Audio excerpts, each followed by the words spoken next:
suis le dernier à quitter l'abri. Aujourd'hui, comme je vous disais, je me rends à un motel à Carlisle qui est dans la vallée entre Duncannon et Boiling Spring. Avant ça, j'arrête pour un petit déjeuner. Il y a à peu près 2-3 km, il y a un restaurant, il faut sortir de la piste, mais il y a un restaurant à 500 mètres de la piste. Donc, c'est le plan de la journée. Il fait soleil, j'en profite. Je vais sécher en marchant mes chaussettes, mes souliers, les vêtements que j'ai sous moi et également mon chandail à capuchon qui est tout mouillé aussi. J'ai un petit problème de bâche. Je ne sais pas si je vais vous en parler, mais on verra ça. Je vais profiter du beau temps là, ce matin. Sur ce, à plus tard. Je vais profiter du terrain plat pour vous parler de ma bâche. Il y a 2-3 semaines, j'ai reçu 1-2 gouttes d'eau pendant la nuit quand il y avait plu. Ça, c'était dans les Shenandoahs. Puis je m'étais dit, c'est peut-être la condensation, l'air froid et tout ça qui s'est formé à l'intérieur de la bâche. Ensuite, à Annapolis Rock, pendant la verse, j'ai reçu 1-2 gouttes d'eau. Là, je me suis dit, c'est peut-être mauvais, j'ai mal monté ma bâche.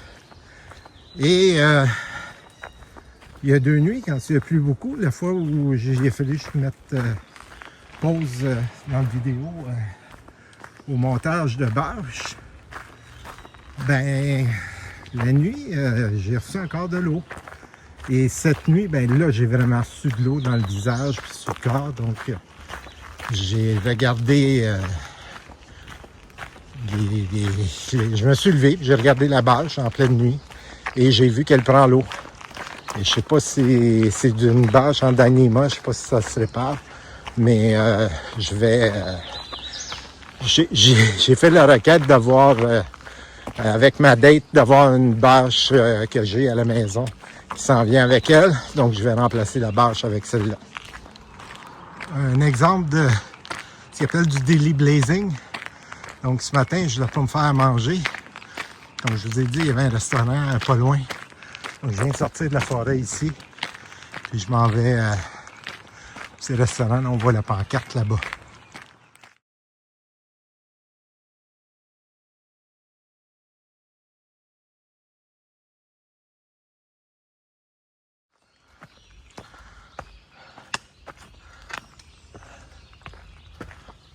Je sais pas par où est-ce qu'on passe.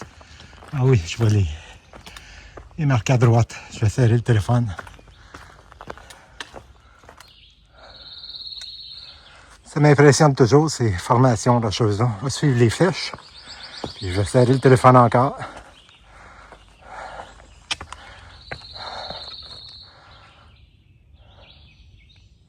Bon, on s'amuse à nous faire passer une erreur. Vous voyez, je passe ici.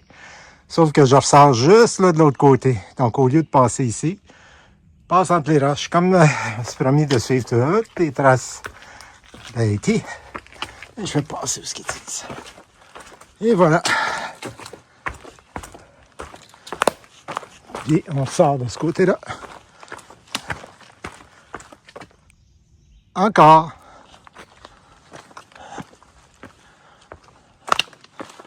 Je ferme la caméra pour pas me casser la gueule.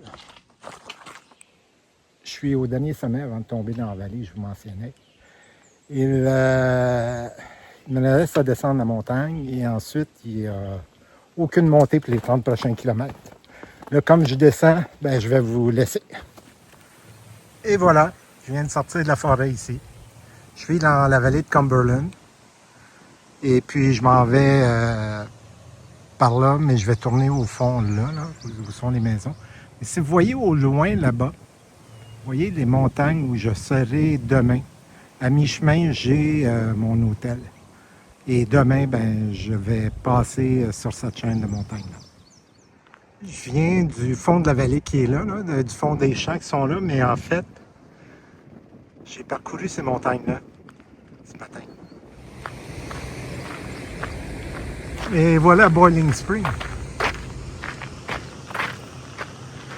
Au bout là-bas, il y a un café. Puis je vais aller prendre un bon café, manger un petit peu, puis reprendre la route ensuite. Et je viens de quitter le café à Boiling Springs. Et là, je suis dans la vallée. Vous voyez à droite, là, je me promène à travers les champs. Donc, je suis à l'orée d'une forêt. Forêt, on va appeler ça une lisière boisée. Et puis, j'ai comme ça à peu près 15 km à faire jusqu'à Carlisle, où mon hôtel m'attend. Excusez, je viens de monter un petit peu, là. Un petit peu essoufflé, puis je marche vite parce que à partir de 3 heures, il annonce beaucoup de pluie jusqu'à 6 heures. Il faut que je fasse ça vite. Je vous laisse. Je voulais, pour fermer la vidéo, vous montrer c'est quoi une chambre de motel typique d'un randonneur. Ma doudou qui sèche, ma couette qui sèche, mon hamac qui sèche et ma sous-couette qui sèche. Je voulais vous montrer ça parce que j'ai été beaucoup dans des auberges les derniers temps, mais des fois, ça fait du bien d'aller dans un hôtel ou motel, puis avoir un petit peu d'intimité, de ne pas être dans une commune ou d'avoir le sentiment d'être dans une commune.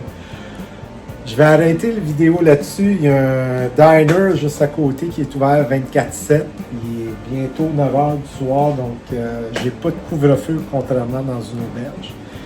Je vais aller manger, je vais revenir ici, relaxer la fin de la soirée et mettre justement des vidéos en ligne et vous voir demain sur la piste qui est à 1 km